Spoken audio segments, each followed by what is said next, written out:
ఆనందంగా ఉంది. స్వాతంత్ర సమరయోధుడైన అల్లూరి సీతారామరాజు గారి జీవితంలో చిన్న మరియు చివరి సంఘటనను మీకు పరిచయం చేయాలనుకుంటున్నాను. దానిని చూసి మీరు ముగ్ధులవుతారని నేను భావిస్తున్నాను.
చిట్టంగులు కట్టుకోవడానికి చిన్న చోటు చాలని మా చంద్రగిరి రాజు గారు అలవాటు పీఠం చేసినప్పుడు ఎక్కడ ఉంది కోడి ఎక్కడ ఉంది నీ బ్రిటిష్ సామ్రాజ్యం?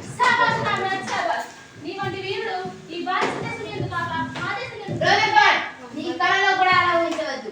ఇదే నా మాతృభూమి. ఇక్కడ మట్టి పవిత్రం, నీరు పవిత్రం, గాలి పవిత్రం, కొండలు నదులు సమస్తం పవిత్రం. ఈ జన్మకే కాదు 1000 జన్మలకైనా ఇదే పుణ్యభూమిపై పడతాను. నా ప్రజల సముద్రానికి పాటు పడతాను. మీ దేశభక్తిని మెచ్చుకునే రామరాజు, కానీ ప్రపంచంలో ఎదురులేని సెకండ్ శక్తి ఈ బ్రిటిష్ సైనిక శక్తిని మేము ఎదిరించాలి. స్వాతంత్రం కోసం చట్టబద్ధంగా ఆందోళన చేయవచ్చు.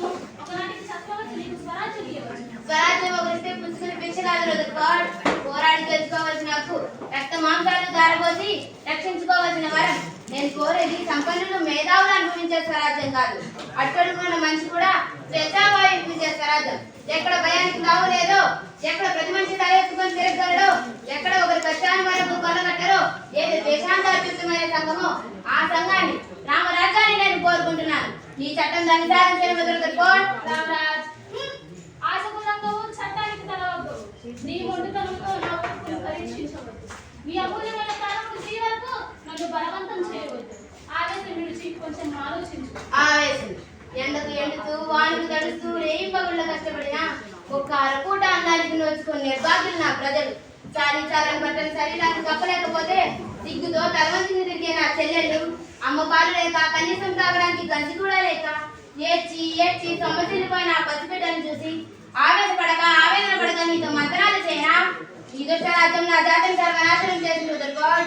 ఆ కన్నీటి మహాళ్ళ కొద్ది నీ గుండె కరుడు కట్టింది, నీ పాలనపై పగబట్టింది. ఈ రేగిన అగ్ని చాలా చల్లారదు. నీ అధికారం అంతం అయ్యేంత వరకు, ఆఖరి చక్రాన్ని గట్టవలసి పారిపోయేంత వరకు ఈ నిప్పుడేలే, ఈ రక్త వాసాలే, ఈ జీవనం నీ బ్రిటిష్ సామ్రాజ్య పునాలను పిల్లగిస్తారు. సీతారామరాజు ఒక వ్యక్తి కాదు, సమూహ శక్తి, సంగ్రామ వేడి, స్వాతంత్ర నినాదు, శిక్ష మారట.